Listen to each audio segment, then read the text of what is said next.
Hello and welcome to the Telescope. Every week we bring you a fresh insight from the biggest car market in the world. Today we're on a static preview event of the Avatr 12. As I suspected in the Avatr 11 review that the original intention of that coupe SUV really should be an electric saloon. Well, here it is. The most striking feature of it, you've already seen it, is the overall height. This battery electric saloon measures at only 1460 millimeters tall. We'll flash on the screens about some of the other full battery electric saloons, and you will see they are all noticeably taller. All battery electric saloons, more or less to some degree, have a packaging problem because you see the battery is underneath the car. It eats away the overall available height, especially towards the rear passenger. Now, one way of combating this problem is to customize a very thin battery pack like the Xpeng P7 and the BMW i4. But on a 5-meter long car as this, the rear passenger needs more room and it needs a more fundamental solution. Up until this point, only the Lucid Air Porsche Taycan and the Audi e-tron has this solution. That is to dig a hole in the rear floor to leave a little bit more vertical space for the rear passenger's foot. To do that, it's not only difficult and expensive because effectively you are throwing away space that could be used for extra battery capacity, but it does improve the rear passenger comfort.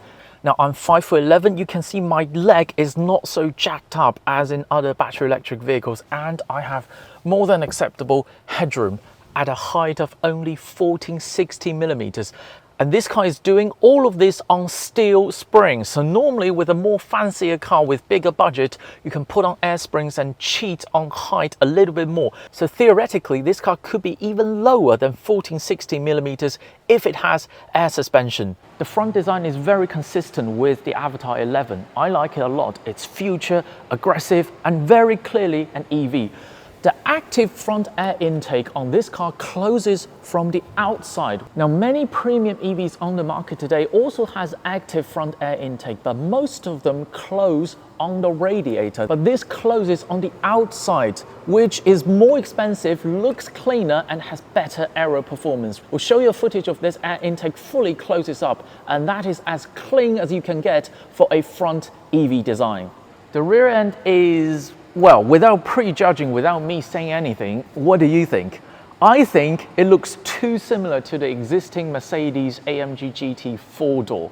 I don't understand it. Avatr has its own very distinctive and, in my opinion, very successful design language. It doesn't need to do this. I feel very strongly about this because I know all of the stereotypes that international viewers may have on Chinese cars, chief among them, copycat. Well, this is not quite a pixel by pixel copy, but the similarities are too obvious.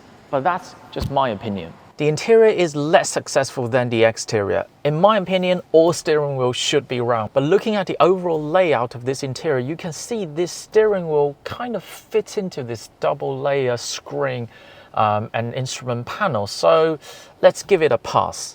The overall ambience is again very, very upmarket. I said this in the Avatr 11 review and I will say this again. This is one of the very few interiors from Chinese car brands that feels luxurious even without any fancy materials.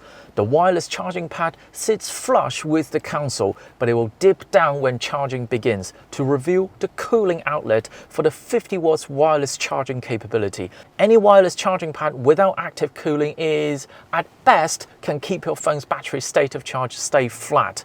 This is the way to do it. The operating system is Huawei's Harmony system that we've seen on the Avatr 11, and it is very good. Here comes the bad news. The ergonomics of this cabin is, well, there's no other way of putting it, a complete mess. The door opens like this. There is no window control on the doors. Now, if I don't tell you, can you guess? Look around this interior. Can you guess where are the window controls? They are here at the center console. Without me telling you these are window controls, what do you think they should be controlling? Maybe the air conditioning? Maybe the stereo? Maybe even user customizable buttons? I get that designers hate physical controls, but to mess up and waste critical controls like window control and door opening is baffling. And in my opinion, window controls that looks and feels identical to the 360 surround view camera controls is just wrong. The funny thing is, the Avatr design team clearly doesn't think the front window control should be on the front doors, but they should be on the rear doors. Look.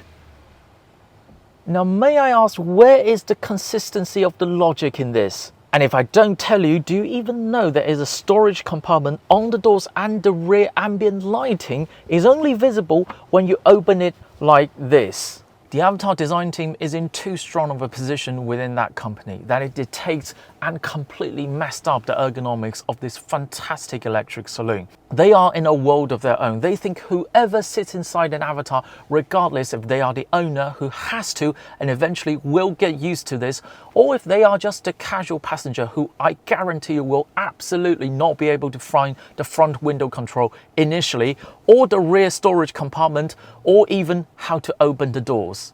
Recently, Volkswagen rolled back from touch-sensitive controls back to physical controls. Maybe it's time for the Avatr design team to have a reality check. Your owners should not have to teach everyone who sits inside how to operate the doors and the windows. And if you're trying to compete with the BMW 5 Series, well, most 5 Series owners, they are already reasonably successful. They think, in general, they know how the world should work. If critical controls in a car such as the window control and the door control are as weird as it is now, it will more likely be a turn-off rather than, oh, this is quite interesting. You can do that with a Model 3 perhaps, but not with a 5 Series competitor. Don't get me wrong, I like this car very much. I think this is one of the most ambitious electric saloons on the market today. The fact that this car went to the trouble to dig a hole in the battery pack to improve rear passenger comfort already had my respect. I spent this much time criticizing the ergonomics of the interior because I think apart from that, the interior feels very refreshing and upmarket.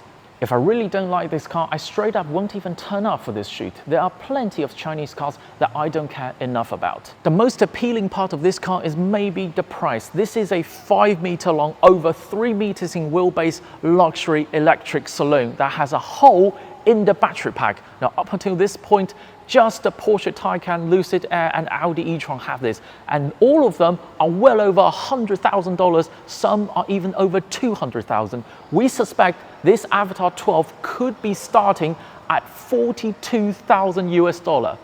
Now, base spec will only have a 308 horsepower single motor mounted at the rear, which to be honest is plenty enough for just about everyone. Normal mirrors and probably less fancier wheels, but it still is one hell of an electric saloon with the strongest autonomous driving capabilities inherited from the Avatr 11. It also has such a successful design, maybe slightly less so in the rear. And that hole in the battery pack, I know I keep banging on about this, but to see this feature on a $42,000 car instead of a $100,000 car is one hell of an achievement. If it could be less inventive and more mainstream in its cabin design, then I could really see this car stealing the customer base of the BMW 5 Series and the Mercedes E-Class. That is all from the Telescope today. If you enjoyed this video, keep watching, keep subscribing. More videos coming along very soon.